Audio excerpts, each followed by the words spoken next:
The channel Ghost Stories Vietnam welcomes everyone.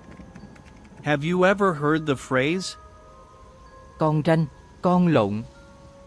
the wandering, returning souls of deceased infants? It sounds a bit strange, doesn't it? But in the Vietnamese countryside, especially in the days of our grandparents, everyone knew this term very well. Con ranh, con lộn. Refers to children who die prematurely, whether through miscarriage, stillbirth, or passing away shortly after birth. The ancients believed that these infants were karmic creditors from a past life reincarnating into one's family, with the core purpose of tormenting the parents and draining both their wealth and their mental health. When one child dies, another comes along, but it is not a different child at all, it is that exact same soul returning, cycling back over and over again, which is why people call it Conlon, the returning child. Ugh, just hearing about it gives you goosebumps, but the story today is even more chilling, everyone. Because the family in this story personally marked the child's body before burial, and the next child born carried that exact same mark, not just once, but twice. 2 markings, matching perfectly twice in a row. Hearing up to this point, who wouldn't shudder, ladies and gentlemen? Alright, if you want to know the details of this story, I invite everyone to join the channel for the full account. Welcome, viewers, to Ghost Stories Vietnam, featuring true ghost stories on the Ghost Stories Vietnam channel. And thank you to the lovely viewers who sent their stories to the channel. To increase our connection while listening to the story, I invite you all to participate in a nice little game of mine. The rules are attached by the channel in the comments section of all the stories, so please subscribe to support me while you are there. And now we begin, Cold-Blooded Stepfather, narrated by Ghost Stories Vietnam. In today's video, we have 2 stories, everyone. The first story was sent to our channel by a friend named Ngoc Tam. Ngoc Tam said this story was told by her paternal grandmother, and it happened back when her grandmother was still young. Ngoc Tam mentioned that her grandmother told this story over and over several times, and every single time she told it exactly the same way, without missing a single beat, so she believes this is a true story. The story took place in Vinh Lai village, Cho Song, Quang Tri. In those days, as you all know, people's lives were extremely miserable, medical care was scarce, and people blamed everything on fate and heaven's decree. In that village, there was a family we will temporarily call Mr. Tan and Mrs. Hien, the couple's actual names. Hien was a simple farmer, spending all day bent over in the rice fields. Everyone in the village loved them because they were decent people who never tried to get ahead at anyone else's expense. After getting married, Mrs. Hien became pregnant and gave birth to their first child, who was healthy and chubby. Everyone in the village was happy for the couple. At that time, Mr. Tan was overjoyed. He kept carrying the baby to show off all over the neighborhood, a smile plastered on his face all the time. But starting from the second child onward, things began to happen, everyone. The second child Mrs. Hien gave birth to was very weak, so weak that it didn't cry or nurse, just lay there with its body completely ice cold, and after a few days, it passed away. The couple suffered immense pain. Mrs. Hien cried for days on end, refusing to eat or drink anything. However, in those days, it was common for children to die prematurely, so the traditional midwife in the village also said, "Sorrow should have its limits, my child, it was just its fate. In its next life, it will reincarnate into a happier place. You and your husband are still young, try to have another one." Hearing that, Mrs. Hien could only swallow her tears and force herself to get back up. Then later, she became pregnant for the 3rd time. This time, Mrs. Hien was extremely careful, abstaining from all sorts of food, not daring to eat salty food, do heavy labor, or travel far. Mr. Tan was also worried, watching over his wife every single moment. Who would have guessed that the baby born was exactly like the second one, weak, unable to nurse for a few days, and then it also passed away. Losing 2 children in a row, Mrs. Hien cried until she was completely exhausted, everyone. Mr. Tan, being a man, couldn't hold back his emotions either. He sat out on the veranda smoking cigarettes while his tears streamed down continuously. At that point, the villagers began to whisper. The ladies going to the market would gossip when they ran into each other. Something must be wrong with Mr. Tan and Mrs. Hien's house, giving birth to 2 children and losing both. Normally, who could be that cursed? Then some of the elderly people in the village, those who had lived long and experienced much of life, came and spoke frankly to Mr. Tan. I'll tell you the truth, son, watch out. You and your wife might be afflicted by a Ran Kanlan. That little child keeps reincarnating over and over, being born and then dying, dying and then coming back again. Mr. Tan's face turned pale upon hearing this. Mrs. Hien kept weeping, but while weeping, they still had to find a way to solve it, right everyone? They couldn't just sit there crying forever and let it torment them for the rest of their lives, could they? Then an elderly woman in the village pointed out a method, stating textually, before burying the 3rd child, you must make a mark on its body. If the next child is born with the exact same mark, then it really is a returning child, there is no mistaking it. Mrs. Hien shook violently upon hearing this. Everyone, she said to Mr. Tan, oh my God, husband, our child is dead, and now you expect me to personally mark its body?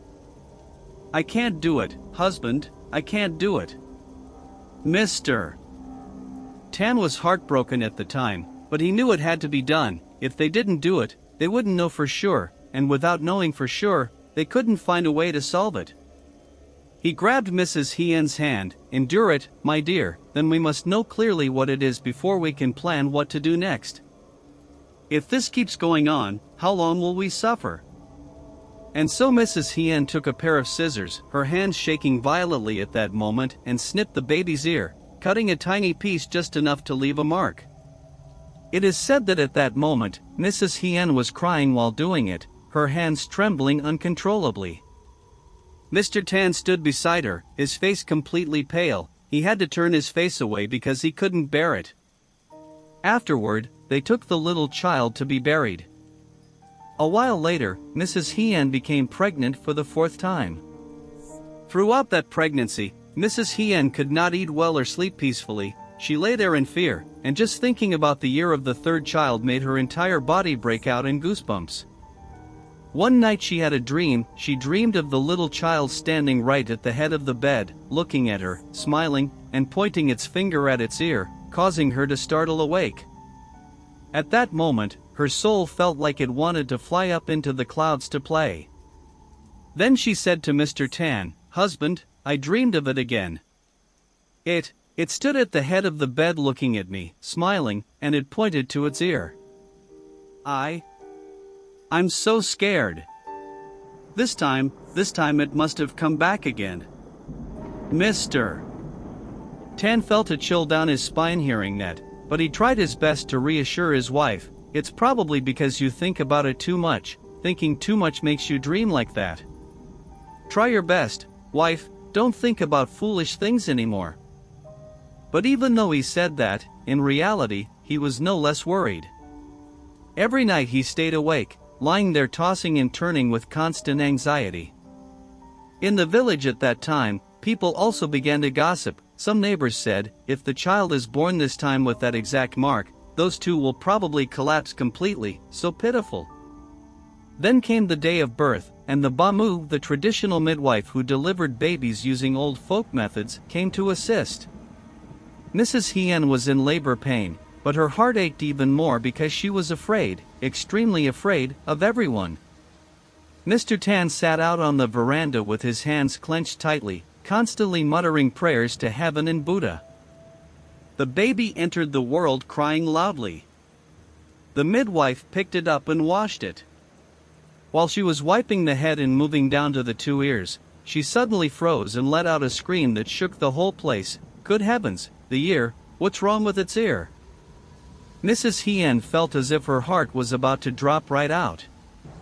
Mr. Tan rushed in from the veranda, his face completely pale. The baby's ear was missing a piece right at the exact spot. in the exact manner that Mrs. Hien had used the scissors to snip the ear of the third child who had died prematurely. Doesn't that send chills down your spine? Right at that exact spot, without shifting a single millimeter. The midwife had delivered babies for so many years. She said she had heard many stories about Kan Ran Kanlan, but witnessing clear evidence with her own eyes like this was a first. At that moment, the midwife stammered, "It's true, there's no mistake. It really has returned." Mrs. Hien cried until she fainted on the spot. As for Mr. Tan, it was as if he had no mental strength left, his mind went blank, and he collapsed to the ground, looking like someone who had lost his soul. The entire family and the whole neighborhood knew about it. Everyone's skin crawled, and chills went down their spines. Then this fourth child also lived for only a few days before passing away, exactly like the previous two, no different at all. At this point, no one doubted it anymore. It truly was a Kan Ran Kanlan. That soul kept reincarnating over and over, being born and dying prematurely, and returning again, with the core purpose of tormenting the parents. The scariest part was knowing it, seeing the clear evidence, but not knowing how to stop it. Before burying the fourth child, Mrs. Hien decided to make a mark one more time. But this time it wasn't on the ear, she marked a different place on the baby's body. She wanted to try one last time to be 100% sure, leaving no room for doubt. When making the mark the second time, Mrs. Hien didn't cry anymore, not because she was no longer sad, but because her tears had now run dry. She just quietly did it, her face blank without saying a word. Mr. Tan stood watching, and though he knew it was a returning child, he was still heartbroken. Afterward, they buried the little child. Following that, Mrs. Hien became pregnant for the 5th time. Look at that, 5 pregnancies and they could only keep the first child, while all the other children were born and died. Who could endure that? This time when Mrs. Hien was pregnant, her whole body became extremely thin, her face completely dried out, and she spent all day sighing. Mr. Tan was the same, his hair had turned salt and pepper and thinned out, making him look vastly aged beyond his years. The villagers looked at the couple with immense pity, feeling deep sorrow for them. A caring neighbor, seeing how thin Mrs. Hien was, said, "My child, try to eat and drink, you are far too thin. Eat so you have the strength to raise your child." Hearing that, Mrs. Hien only gave a sad smile. "I want to eat too, Auntie, but I can't swallow. Just thinking about the children, I can't swallow anything at all." But it made sense, outsiders could never truly comprehend what those involved were experiencing. If anyone were placed in that situation, who could manage to eat? Then came the day of birth, and the whole house held its breath. The baby was born, and this time the midwife didn't scream, she stayed silent, slowly checking the baby from head to toe. And then she stopped at the spot where Mrs. Hien had made the mark. She let out a long sigh, looked at Mr. Tan, shook her head, and said, "It has a pitch-black birthmark right at that spot." Right at the exact spot Mrs. Hien had marked on the 4th child, a pitch-black birthmark, distinct and dark, without any mistake. 2 markings, matching perfectly twice. The first time was the ear snip, and the next child's ear was missing a piece. The second time was a mark elsewhere, and the next child had a whole black birthmark exactly in that same spot. It was overwhelming, evidence as clear as daylight, undeniable. This child, in the end, also died prematurely, passing away exactly like the previous ones. This time, Mrs. Hien didn't need to say a word for everyone to know what her state of mind was like. To say she collapsed is not enough to describe it. She just sat there, her eyes staring at the wall with no life in her gaze, what people describe as losing one's soul. Mr. Tan was also like a corpse without a soul, walking in and out without knowing what he was doing. Losing just one child is already enough to cry out to the blue heavens, but now losing several children consecutively while knowing clearly that each one was the same soul returning to torment them. Is there any suffering in this world that compares to that?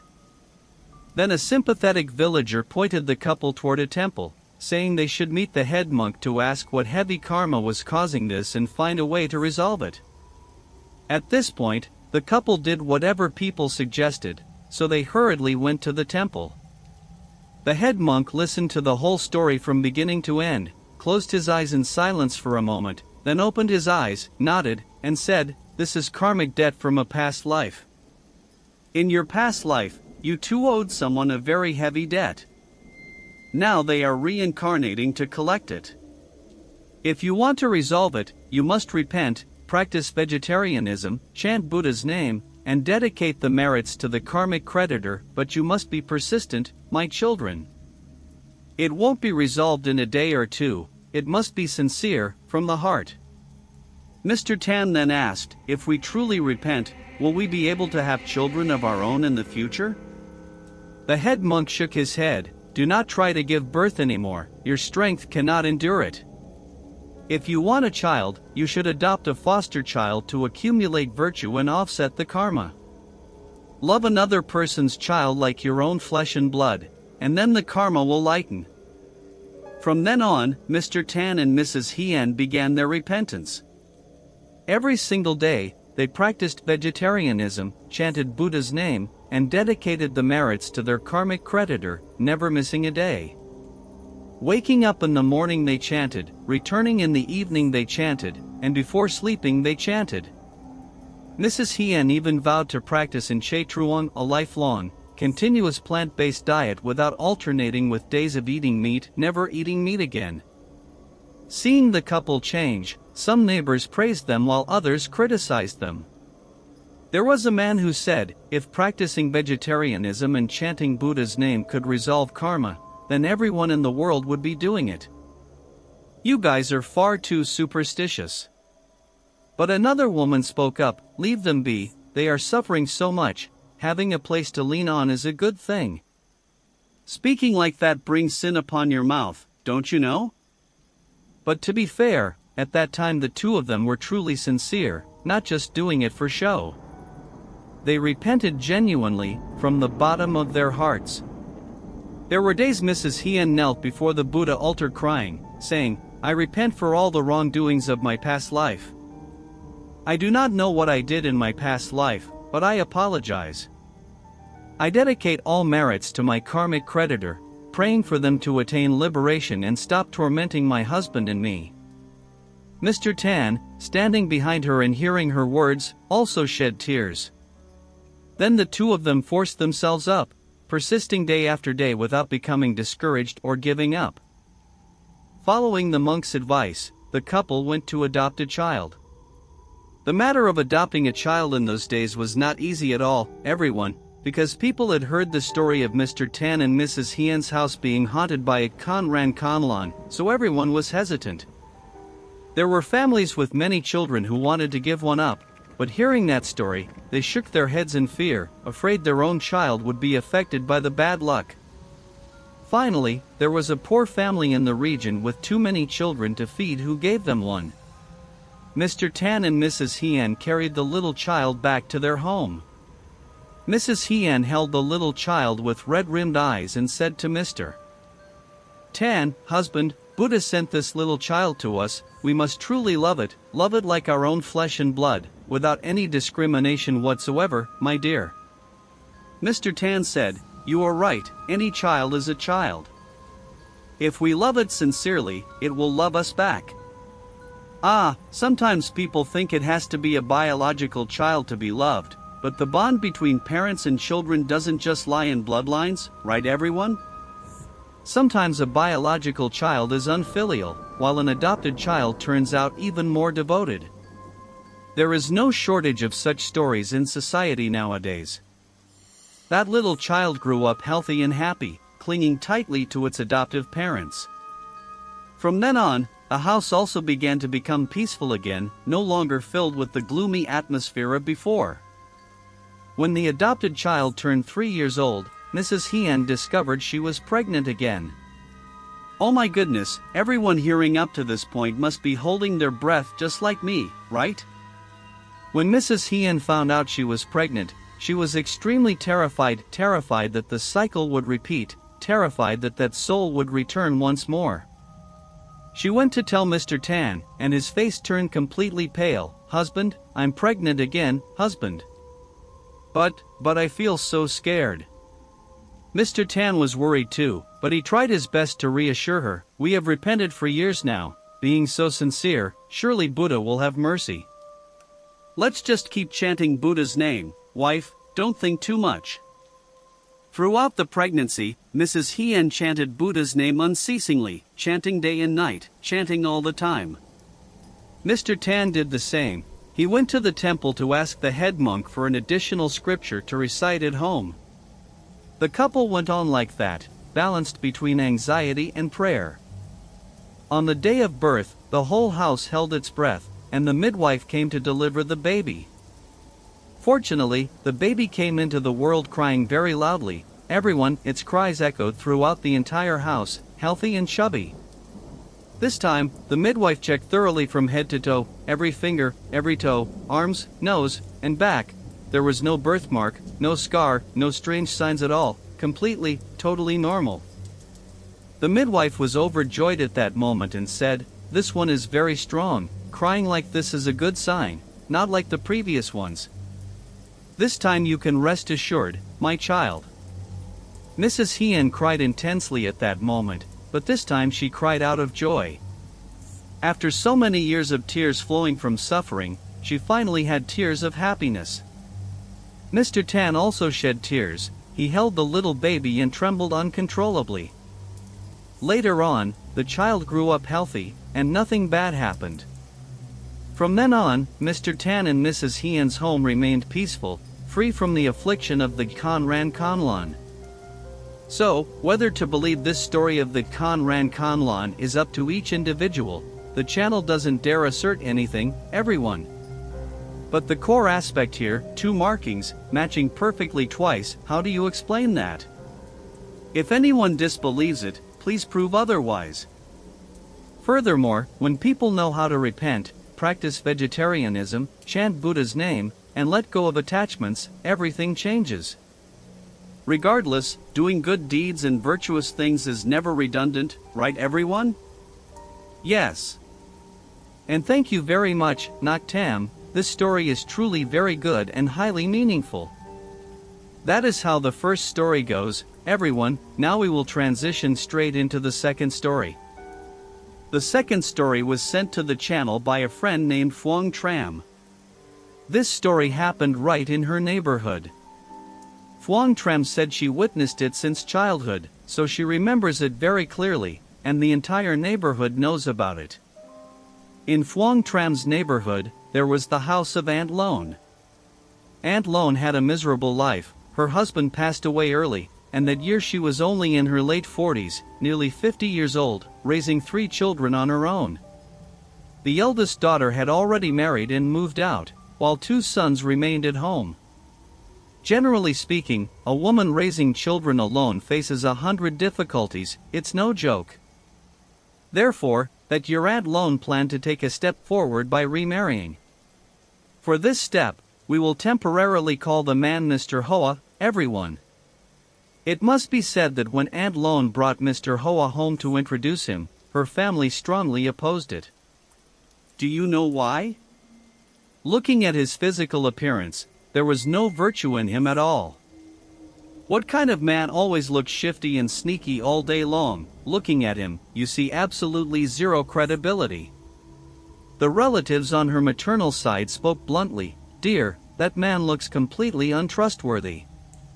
Why does his face look so deceitful? I can tell just by looking that he isn't a decent person, you should reconsider." And it wasn't just within the family, the neighbors also shook their heads.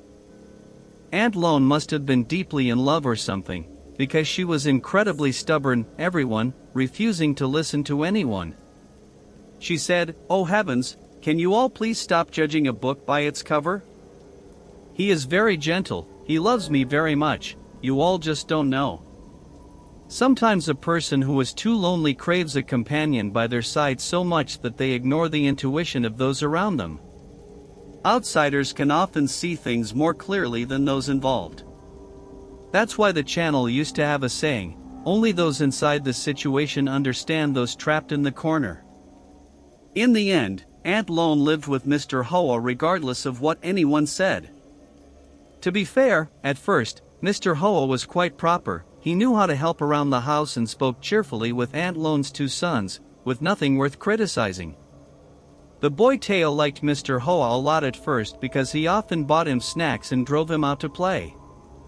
Seeing that, Aunt Lone was happy, thinking she had chosen the right person. They lived together for a little over a year, and though it wasn't an overflowing kind of happiness, it was stable enough.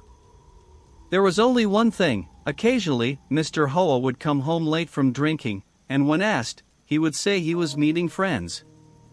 Aunt Lone didn't think much of it. A man going out drinking with friends is normal. But everyone, life is not that simple. Whatever must come will come, and what came here was deeply painful, so painful that everyone chokes up upon hearing it. Suddenly, Aunt Lone's youngest son passed away. We will temporarily call him Teo. Teo was only 13 years old that year, everyone, just 13 years old. Do you know what the biggest shock was here, everyone? Just that afternoon, the boy was seen running and jumping around perfectly healthy, even going to the end of the neighborhood to play football with the other kids. Coming home in the afternoon, eating dinner normally, he then complained of a headache. Aunt Lone gave him medicine and told him to go to sleep early. In the morning, when she went into his room to wake him up for school, he was ice cold. The entire neighborhood was stunned. He was only 13, running around healthy, went to sleep for one night and was gone. Who could believe it? Aunt Lone cried until she fainted repeatedly. At that time, the whole neighborhood stood in front of Aunt Lone's house. The adults shook their heads and sighed, while the little kids who were Teo's friends stood there crying because they had just played together the day before. Her husband passed away early, and now her child was gone too. Aunt Lone's fate was miserable in every way. It was no joke. At that time, everyone thought Teo passed away from an illness, because back then in the countryside, if a child complained of a headache and died, people assumed it was a brain hemorrhage or something. Nobody suspected anything. So after the burial, the neighborhood was sad for a while and then moved on. But that wasn't the end of it, everyone. After Teo died, things began to happen in the neighborhood. Teo died at an innocent age and met a tragic, unjust death. This was discovered only later, mind you. Consequently, his soul couldn't go anywhere. It just lingered around the neighborhood causing mischief. Every single night, around late midnight, people would hear the sound of dirt being thrown violently onto roofs, and it wasn't just one house. Every house in the neighborhood experienced it. At first, people thought it was kids playing pranks. Going outside to check, they saw no one. There was a man who got so angry he took a flashlight out to scan the yard, the trees, and the bushes, but found no one. Yet the moment he lay back down, dirt hit the tin roof again. Furthermore, anyone passing by Teo's house at night would have their name called out, and called accurately, not just a random shout. And the voice doing the calling was truly eerie. Listen to this, everyone. Uncle Ba, Uncle Ba. Brother B, where are you going? Let me go with you. When people heard their names called, they turned around, but it was never easy to see anyone. They only heard a laugh coming from somewhere, sounding both far and near, impossible to tell the direction. It made everyone's hair stand on end. The kids in the neighborhood were terrified, not daring to go out at night. Adults were also cautious, walking quickly past Teo's house without ever daring to look inside. Then one night, a man in the neighborhood was returning late from drinking, well into the midnight hours. The road at that time was completely deserted, without a single soul. While he was riding his motorbike, it suddenly ran out of petrol. Oh gosh, midnight and running out of petrol meant there was nowhere to find any, so he had to push it by foot. As he was pushing, panting heavily from exhaustion, he suddenly felt the vehicle become incredibly light, as if someone was helping him push. He turned back and saw a young boy behind, his hands helping push the vehicle. Since it was dark and he couldn't see the face clearly, he thanked him. "Oh, thanks. Why are you out so late on the road, kid?" The boy didn't answer, he just kept pushing. Moving a bit further, the vehicle suddenly moved much faster, as if someone pushed it forcefully. He startled, turned around, and saw absolutely no one, but this time he heard a laugh right behind his back. At that moment, it struck him that it was late, 1 or 2 o'clock in the morning, so what child would be out at this hour? He also knew about Teo's situation. He got angry and shouted, "Damn it, Teo. Whomever you tease, do not tease me or I'll beat you, don't mess with me." The moment he finished cursing, a laugh echoed right by his ear, and a voice spoke clearly, "If you beat me, your lifespan will end." The moment that voice stopped, his motorbike plunged straight into the ditch. Everyone. He fell into the ditch and got soaked from head to toe, covered in mud and dirt everywhere. Sitting down there, balanced between fear and anger, he screamed, "Who did anything to you that you tease and torment me like this? You torment me constantly. Please stop tormenting me, stop tormenting this village. Spare us, Teo, oh Teo." He spoke like that, yet on the bank, a laugh could still be heard faintly, then the laughter gradually faded, and fell completely silent. Despite talking tough, he was terrified, everyone. He sat in the ditch until near dawn before crawling up to the bank. Returning home, his wife saw him soaked in mud and dirt. When she asked what happened, he told her. Hearing it, she was also scared and scolded him. "I told you repeatedly but you never listen. Drinking and going out late, encountering ghosts and demons serves you right, let it be a lesson. In the future, know better and come home earlier from drinking." After that incident, he was thoroughly spooked, swearing never to go out late again, and he recounted it to the people in the neighborhood. Everyone's skin crawled. One man even laughed and said, "Teo is dead but still causes mischief, just like when he was alive." When he was alive he loved teasing people, so now he just continues. But it wasn't quite like that, mind you, there is still this incident. Aunt Tam in the neighborhood was returning from work one evening around twilight, not yet dark. Being exhausted, she sat under a tree to rest and saw a child walking past. She didn't look closely at the face because there were countless kids in the neighborhood, no energy to remember each one. The child walked close and called out, "Aunt Tam, here is a package of Zoe for you." She didn't think much of it, a child being so polite was excellent. She said, yes, thank you, and reached out to take the sticky rice package.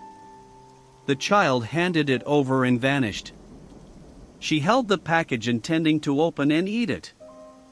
Oh my goodness, opening it up, it was entirely wet mud, absolutely foul-smelling. Everyone, the stench was beyond belief, truly horrifying.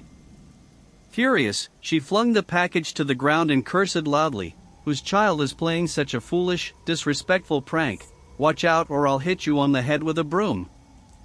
But after cursing, she felt a chill. Reflecting on it, that child didn't look like a normal kid, the way it walked made no sound of footsteps, and then it suddenly vanished very quickly.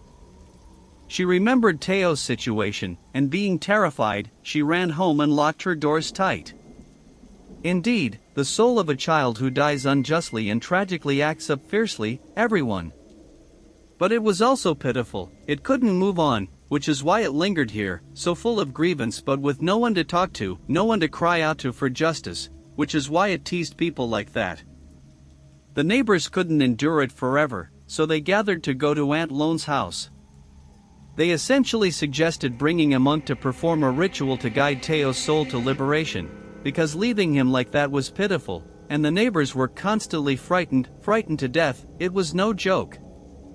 Hearing this, Aunt Lone was heartbroken out of love for her child but didn't know what else to do, so she hurriedly went to find a master. The master arrived bringing along a young novice monk. It was the first time for both master and disciple. They knew nothing about this neighborhood and nothing about Aunt Lone's family beforehand, everyone. This is very important to remember. The master began setting up an altar and chanting sutras at Aunt Lone's house. The neighbors also gathered in large numbers, crowding the place tightly because everyone wanted to see the outcome. Mr. Hoa was also in the house at that time, sitting in a corner, his face appearing normal. While the master was chanting, the young novice monk suddenly began to shudder, shaking violently, not just a normal tremor, his entire body was shaking, and then he collapsed to the ground, lying there for quite a while. The surrounding people were panicked, intending to rush over and help, but the master called out, Don't touch him, leave him be. Naturally, the novice monk slowly stood up, but the manner of standing was no longer that of the novice. His face altered, his gaze became completely different, the look now was ferocious, and a child's voice that did not belong to the novice, was recognized by everyone. At first, people didn't believe it yet, everyone was suspicious, fearing it was a spiritual performance or a scam. A neighbor even crossed his arms, standing and saying, "Let's see if it's real or fake first, not certain yet." But what happened next left no room for suspicion, everyone. Teo, possessing the novice monk, aimed directly at Mr. Hoa and rushed forward, lunging into him, striking Mr. Hoa, cursing and driving him away. Even though the novice monk was tiny, for some reason he was incredibly strong at that moment.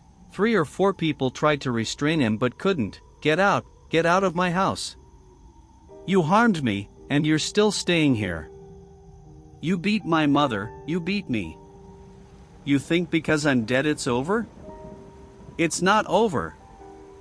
At that moment, Mr. Hoa's face turned pale as he backed away, not daring to utter a single word. Aunt Lone was terrified, unable to comprehend what was happening, so she cried out, "Good heavens, Teo! Is that you, Teo? Is it truly you, my child?" Then the neighbors tested him, asking about the arrangement of the bedrooms in Aunt Lone's house, how many tables there were, and the name of Aunt Lone's dog, Teo, within the body of the novice monk, answered flawlessly, without missing a single detail. Yet the novice monk had only come here for the first time, never having set foot in this neighborhood. How could he know such things? At that point, the neighbor who was suspicious earlier had to nod. It's true, it really is Teo. No one knows these things except family members. Then Teo began to narrate, and the narration left everyone dumbfounded. Teo said that Aunt Lone suffered immensely from marrying Mr. Hoa. He was constantly running around with other women, and whenever Aunt Lone opened her mouth to speak, she was beaten, not just a light slap, but beaten severely, driven into the ground. Yet Aunt Lone didn't dare tell anyone because the moment she spoke, he would beat her twice as hard, so she bit her lip and endured it in silence, unbeknownst to anyone. The entire neighborhood was stunned. They had always seen Aunt Lone looking normal, never knowing she was being abused. Someone recalled, "Oh, no wonder one day I saw Aunt Lone wearing long sleeves under the blazing hot sun. I asked why she was covered up so tightly, and she said she had an allergy. She must have been hiding bruises." Then came this part, everyone, which causes deep heartache. Teo related the cause of his death. That day, Aunt Lone had not yet returned from work, and only Teo was at home. Mr. Hoa brought his mistress home to fool around. Teo, inside his room, heard the laughter outside and ran out, seeing Mr. Hoa bringing a strange woman into the house. Furious, he yelled, "Get out of my house! You have a wife but still bring a stranger here. I will tell my mother." Hearing the boy shout, Mr. Hoa lost his temper. He was already drunk from drinking since afternoon, and now being shouted at by the boy made him furious, so he lunged forward and beat Teo. A large man beating a 13-year-old child, it was brutal, extremely brutal, punching and kicking relentlessly. At that moment, Teo screamed, "Don't beat me, I'll tell my mother." Hearing that, Mr. Hoa became even angrier and cursed, "Go ahead and tell, let's see if I don't crack your skull and break your neck." Then he struck Teo violently on the back of his neck. Teo fell to the ground, his head hitting with a loud thud. He lay there with his vision blurred and ears ringing, completely dizzy. A man beating a child like that, how could anyone endure it? Mr. Hoa saw this but didn't care, he just led his mistress elsewhere, leaving the boy lying there. Teo managed to crawl up and go into his room to lie down. That night, his headache was horrific, painful beyond endurance. When Mrs. Lone returned and saw her son had a headache, she gave him medicine and told him to sleep early, but nobody knew the truth that he had been beaten. Teo didn't dare say anything either out of fear that Mr. Hoa would beat him more, so he went to sleep. What happened afterward, everyone already knows. Teo went to sleep and never woke up again. When Teo reached this part of the story, his voice choked up, and he said, "I died with immense grievance. I died without anyone knowing why. My mother thought I died of illness, never suspecting he beat me. I was so angry I couldn't move on. I wanted everyone to know everything." Doesn't it break your heart? He was so full of grievance that his soul couldn't depart, it just lingered in the neighborhood. Not because he was malicious, everyone, but because he was wrong, he was angry, and he had no one to call upon. Aunt Lone, upon hearing this, cried until she fainted, screaming and cursing, "Oh my child! Oh, you died so unjustly without your mother knowing. I am so guilty toward you, my child." Then she turned to look at Mr. Hoa, uttering just one line, You killed my child." Saying that, perhaps out of extreme anger or because she could endure no more, she fainted, everyone, and people had to gather to support her. Mr. Hoa's face was completely pale, he stood inside the house trembling, not daring to look at anyone, his eyes cast down to the floor. The truth was fully exposed, impossible to deny even if he wanted to. Some men in the neighborhood were furious and lunged forward intending to beat him, but the master stopped them. "Leave him be, everyone pays for their own karma, do not create more karma." The women in the neighborhood gathered around to comfort Aunt Lone. One neighbor was crying while saying, "So pitiful for you. Back then we told you but you wouldn't listen." That man's face clearly showed he wasn't a good person. Then a man in the neighborhood pointed directly at Mr. Hoa's face and cursed, "Damn it, are you even human? You caused the boy's death and then hid it. Damn you, you live on, perfectly fine, eating and sleeping in that house as if nothing happened? You are worse than a dog, not a human." Cursing like that, he intended to move in closer. At that time, Mr. Hoa stood trembling, his mouth unable to utter a single clear word. He knew that denying it now would convince no one, as the entire neighborhood looked at him with complete contempt. After revealing the whole story, Teo fell silent for a moment. The entire house and neighborhood were dead silent, no one daring to speak a word. Then Teo turned back to look at Aunt Lone, his voice softening now, no longer ferocious like before. "Mother, I have said everything. I am leaving, Mother, don't cry anymore. The fault lies with him, not with you. Try to maintain your health, try to live well, Mother. I am going now." Aunt Lone was just faintly regaining consciousness. Hearing this, she said, "My child, don't go, stay with me, my child. My child." But Teo said no more. The novice monk slowly collapsed and then woke up bewildered, remembering absolutely nothing. He asked what happened and why everyone was crying. The master shook his head and continued chanting sutras for Teo's liberation. Anyone present who didn't cry at that scene wouldn't be human. A boy at the age of growing up, dying unjustly and lingering around, having to possess a novice monk to recount everything before his mind could find peace to depart, it causes deep heartache, everyone. Following that incident, the neighborhood gradually became peaceful again. No more dirt was thrown onto roofs, no more giggling laughter was heard, and no one else was teased like Aunt Tam with a package of sticky rice. Teo had gone, at peace. The boy only needed to do one thing, to let everyone know he hadn't just vanished or died naturally, and once that was known, his mind found peace to depart. Phuong Tram said that after that period, Aunt Lone drove Mr. Hoa out of the house. Where he went, no one knew and no one cared. Aunt Lone lived with her remaining son, and though sad, at least she now knew the truth. with nothing hidden anymore. As for Mr. Hoa? Friend Tram said she wasn't sure if he was sued or arrested because she was very young then and didn't pay attention to such things.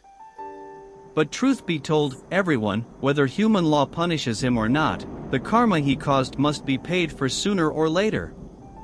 Karma never errs, everyone, one can hide from people, but how can one hide from heaven?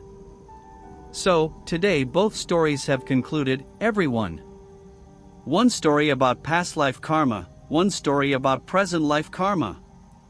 The stories are separated by several decades and the people are entirely different, but the common thread is karma.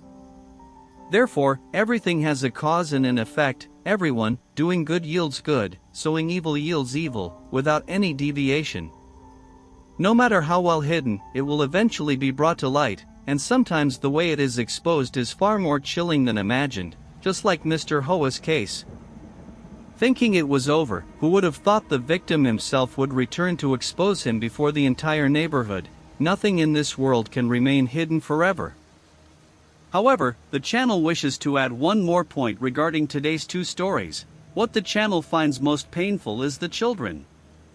Whether the child in the returning soul story or 13-year-old Teo, they were all victims, they had no choice. Consequently, we adults living in this world must try to live decently, avoid creating bad karma, and avoid harming anyone, especially children. They are vulnerable, they trust us immensely, so do not fail that trust. And thank you to Friend Tam and Friend Tram for trusting and sending your stories to the channel. Wishing both of you and your families abundant health and peace. As for our dear viewers, if you found listening to these stories enjoyable, please favor the channel by subscribing, and please click like and share to help the channel as well. If you wish to receive notifications for stories uploaded by the channel, please click the bell icon for the channel. Just click that, and each time the channel uploads a story, you will be the first to receive the update. Any viewer who has a personal story or a relative story to share with all the viewers, please send it to the channel. The channel will create videos to share with everyone. For now, goodbye and see you again.